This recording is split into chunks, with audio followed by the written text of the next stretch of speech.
going on, everybody? This is Lamar, and this is a political short, and I want to talk about law enforcement. All right, now 5 minutes. I'm gonna get it to you and get you the information, and I'm gonna get out of here. All right. So, how great would it be if we had a system in place where police were truly law enforcement on the state, local, and federal level were held accountable, meaning they had incentive, not just, and you would think that humanity would be an incentive enough, but incentive to get the proper training to deal with people that had mental health issues, people that were homeless, or people that suffer from addictions.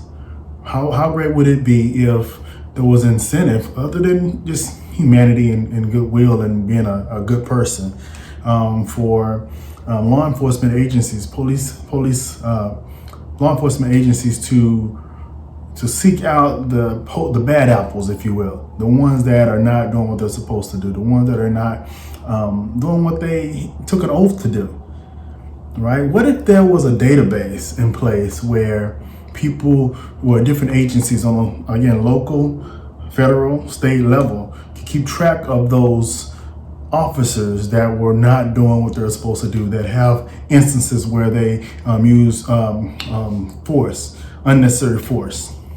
That would be an amazing thing, don't you think? So that brings me to this, and I'm sure most of you are saying, yeah, that'd be great. That'd be awesome.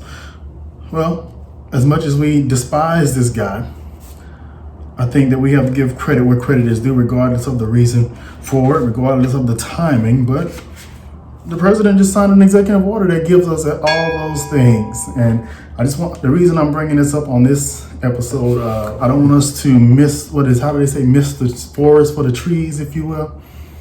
Despise a person so much that we miss the things that benefit us, that a person may do. So this benefits us. Doesn't negate the fact that he's an idiot and it's horrible for the country and the worst president in history. But they say if you want to, and I want to speak to my community for just a second, they say if you want to hide something from a black person, and this is horrible, to put it in a book. And so they're very strategic in how they do these executive orders and pass these laws of legislation. It's hundreds of pages long sometimes, thousands of pages long sometimes. It's ridiculous. No one's going to read all that stuff. So I want to make it simple. So I read the whole executive order and I pulled out the most important things that affect us directly. Basically everything that I just said. This is the executive order for safe policing for safe communities, right? So basically his whole goal for this is to bring confidence back in the police departments, to protect everyone, including he said most importantly the black community, because that hasn't been done as of late with all the killings of police officers. Section 2 says certifications and credentialing. Basically, he is having the Attorney General to offer funding to law enforcement agencies that get an outside agency to review them, to make sure that they are adhering to the right policing policies and practices, constantly assessing them and holding them accountable as a law enforcement agency. I think that's pretty darn good, right? The AG is also allocating DOJ funding for those agencies that are complying with this. So these credentialing agencies are expected to review policing policies, training regarding use of force, de-escalation tactics, also performance management tools to assess and determine if they see early stages or early instances, signals of police officers that may require intervention. You can't complain about that, right?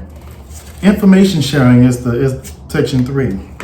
The Attorney General is going to create a database to coordinate with, again, local, federal, state, tribal territories, law enforcement agencies concerning instances of excessive force. This is going to be documented, and a database will be made, even on criminal convictions of different officers. So I like that. Also, funding will be made available for those agencies that supply the information that's being asked. that's not holding that, but that's being transparent and providing. Like up until now, these agencies aren't doing that. You have police officers going from department to department. They get moved around like the Catholic priests after they molest little kids, little boys. They get moved around and no one says a peep. But now, with this executive order, it's giving incentive for law enforcement agencies. I don't know how much teeth that executive order has, but the smart thing about this is the incentive of funding. And all these agencies need funding right now because they're all talking about defunding. So any area where they can get funding, I think they're going to take advantage of it. So I think that's excellent. The last thing is that, well, second to last thing is mental health, homelessness, and addiction training. They want to train cops with the help of social workers. And the Attorney General, not the Attorney General, but the Secretary of Housing and Human Services is going to have a 90-day review to see if agencies are still, law enforcement agencies are indeed doing it and what the results were. Final thing, legislation and grant programs. Again, I don't know how much teeth an executive order has, so it's going to require Congress, our Congress folks, learn who your Congress people are in your state, in your district, and force them to get on board with that. Again, as much as we hate this orange guy, this is some good stuff. If Congress gets behind it and really enforces it and doesn't look for some asinine reason because they despise him not to get behind it. It don't matter what your party is, Democrat, Republican, Independent, what have you. That's common sense stuff that we've been screaming for, that it doesn't matter if we don't like who it come from. We need to jump on that, make it law, so that local municipalities are doing it, so that we can make our community safer and have better police on the force. Anything other than that, I think, is stupid. Again, this has been a political short, and I'm out of here. I want to hear your comments.